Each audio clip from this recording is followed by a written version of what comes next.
Hai, balik lagi sama gua Cendekia. Selamat datang di playlist jaringan komputer. Jadi di video kali ini aku bakal jelasin tentang routing, yang mana kita bakal gunain router sebagai penghubungnya. Itu teman-teman di sini bertanya kan, router itu apa sih sebenarnya? Jadi router itu adalah perangkat keras yang dipakai untuk menghubungkan beberapa jaringan, baik itu jaringan yang sama atau juga jaringan yang berbeda. Sedangkan routing itu adalah proses pengiriman paket datanya dengan melalui jaringan dari satu perangkat ke perangkat yang lainnya. Proses pengiriman data ini itu tuh terjadi di OSI layer ketiga, yaitu network layer. Nah, jadi untuk menambahkan alamat jaringan pada paket, contohnya itu kayak router layer 3 switch. Nah, pasti pertanyaan selanjutnya nih.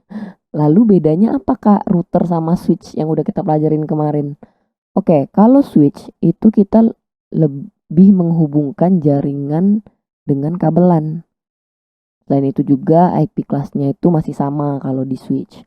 Kalau kita pakai router, itu kita bisa menghubungkan beberapa jaringan menjadi jaringan yang lebih luas. Bisa jadi kayak WAN ataupun yang lebih tinggi lagi. Di router ini kita juga bisa menggunakan IP dengan kelas yang berbeda. Jadi nggak harus sama nih IP kelasnya. Ya, biar nggak bingung, kita coba langsung masuk ke praktikumnya. Di sini aku udah nyiapin masing-masing dua IP, SM, subnet mask, dan juga default gateway. Jadi kita bakal gunain dua device. Ini untuk buat komputer pertama PC 0 dan juga komputer kedua PC 1. Selanjutnya yang kita butuhin tentu ya router, karena kita lagi praktikum routing nih kan. Oke, kita bakal pakai router ini. Oke, setelah itu deketin dulu ya. Oke, setelah itu teman-teman bisa menambahkan juga switch untuk menghubungkan antara router dan PC-nya. Jadi di sini kita tambahkan switch untuk menghubungkan router dan PC-nya.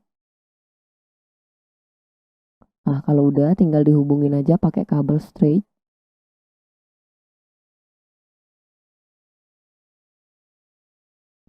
Oke. Ini juga sama yang sebelah kanan, teman-teman hubungkan juga. Nah, buat teman-teman yang bingung, kok ini punya kakak portnya muncul sih, dari mana sih? Kok di aku nggak muncul ya kak, gitu kan? Itu pertanyaannya. Nah, nanti kakak coba kasih tahu dulu ya, gimana bisa munculin itu. Kayak gini aja kali ya, biar portnya kelihatan yang mana sebelah mana gitu. Oke, gimana cara munculin ini? Teman-teman pergi ke option, terus preference. Nanti di sini ada tulisan always show port labels. Buat teman-teman yang masih unchecklist, teman-teman checklist aja, karena kalau unchecklist ya dia portnya nggak muncul ya, angka portnya. Jadi kita checklist aja biar muncul. Kita gitu sih.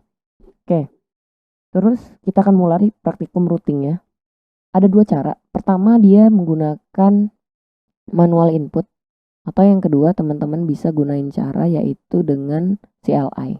Kita coba dulu dari manual input ya. Oke, dari manual input kita coba dari PC 0.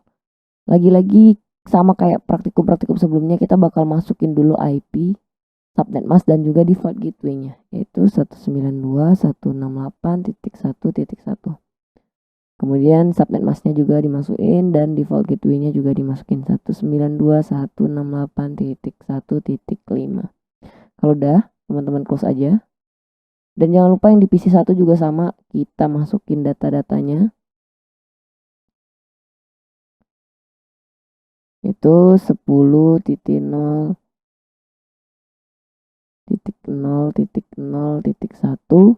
kemudian 255.0.0, default gateway-nya 10.0.0.5.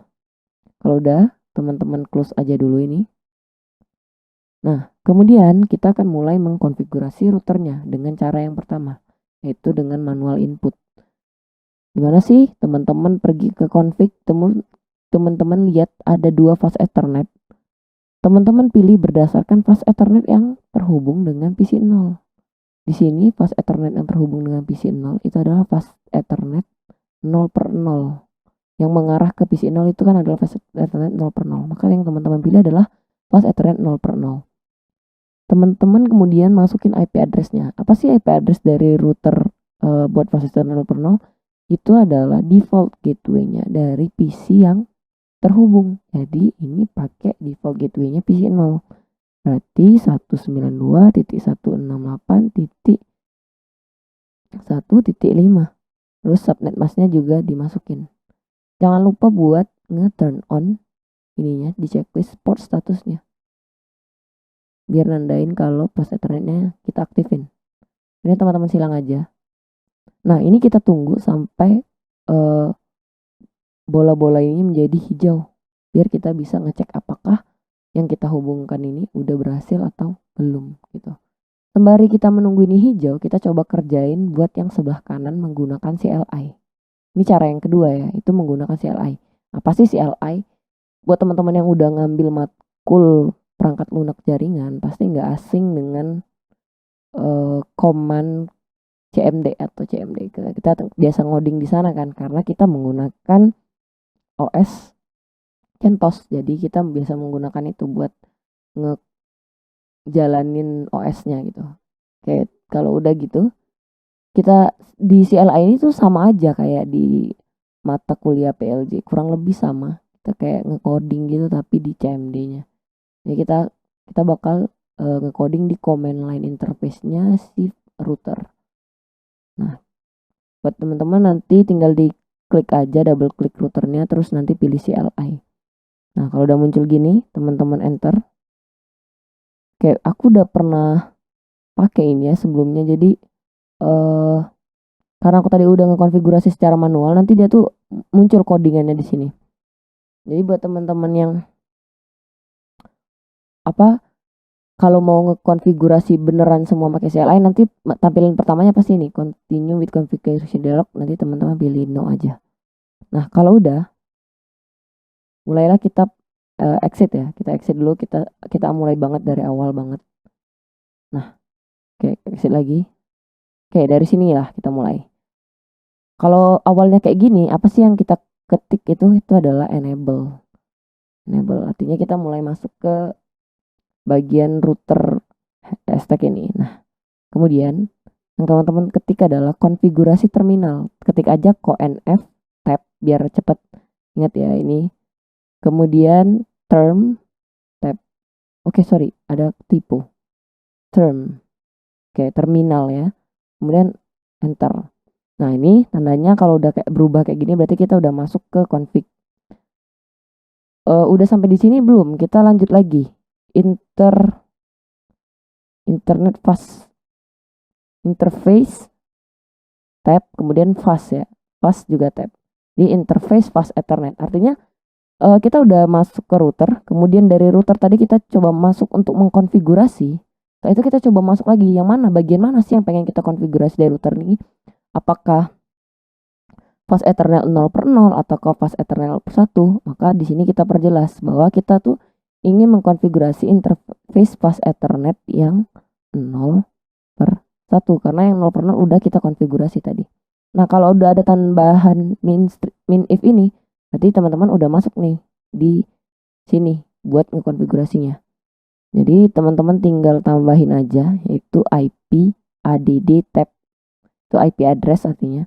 Jadi teman-teman tinggal masukin IP addressnya si router yang fast ethernet 0 per 0 yang terhubung dengan PC 1. Ya sama kayak tadi. Buat IP addressnya itu adalah default gateway-nya PC yang terhubung sama router itu. Jadi ini kan 0 per 1 itu adalah PC 1 yang terhubung. Jadi kita ambil default gateway-nya PC 1. Nah, ini ya default gateway-nya ya. Yaitu 10.0.0.5. Dan jangan lupa juga masukkan subnet masknya dengan cara teman-teman kasih spasi di sini dan masukkan subnet masknya 255.0.0.0. Kalau udah teman-teman enter. Dan yang terakhir jangan lupa teman-teman no shutdown. No shutdown. Apa sih artinya? Artinya itu adalah untuk kita mengaktifkan konfigurasinya dengan cara kita nggak ngematiin dia gitu. Oke, no shutdown ini udah ya. Kemudian ini kalau udah teman-teman exit aja. Exit lagi. Kemudian kalau mau keluar ya boleh juga teman-teman logout gitu. Oke, kalau udah disilang aja ini. Sama kayak tadi kita tunggu ini sampai hijau. Nah, kita coba cek dulu ini ya karena ini udah hijau. Kita cek apakah ini berhasil buat ngirim datanya. Oke, successful. Kita coba tunggu yang ini. Oke, kalau udah hijau kita coba tunggu. Nah, udah kita coba ya. Successful. Oke. Berarti untuk pengiriman data dengan menggunakan router itu seperti ini kurang lebih caranya. Oke. Jika teman-teman masih ada yang membingungkan dari sesi diskusi kita hari ini, sesi praktikum kita hari ini, teman-teman bisa banget buat kontak aku di Instagram yaitu Lutfieta, atau teman-teman bisa langsung tulis pertanyaannya di kolom komentar di channel YouTube ini. Nanti insya Allah bakal aku jawab sebisa mungkin. Aku bakal respon pertanyaan teman-teman. Dan jangan lupa juga buat share video ini ke teman-teman kalian yang lain, siapa tahu mereka juga lagi belajar hal yang sama. Mungkin sekian dulu video hari ini. Sampai berjumpa di video-video selanjutnya. Keep learning. See you.